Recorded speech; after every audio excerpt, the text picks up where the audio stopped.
الحاجة فاطمة كانت ست بسيطة، طول عمرها معروفة في الحارة إنها قلبها كبير وبتقف جنب كل الناس.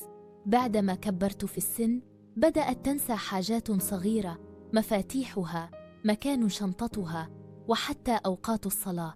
في الأول ولادها افتكروا إن ده طبيعي مع السن، لكن مع الوقت بقوا يلاحظوا إنها بتنسى أساميهم أحياناً أو تعيد نفس السؤال 10 مرات.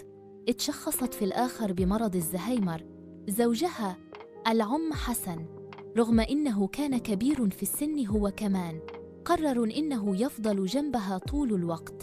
كان بيساعدها تلبس هدومها ويقعد يحكي لها كل يوم عن ذكرياتهم القديمة، يوم فرحهم، أول مرة شافها، أول بيت دخلوه مع بعض.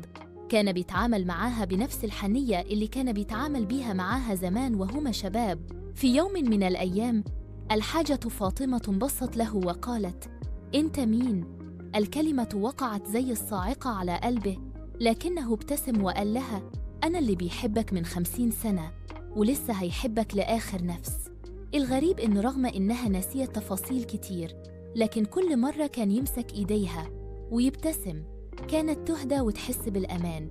ولادها اتعلموا من الموقف ده إن الحب مش بس كلام، الحب هو إنك تفضل جنب اللي بتحبه حتى وهو مش فاكر اسمك.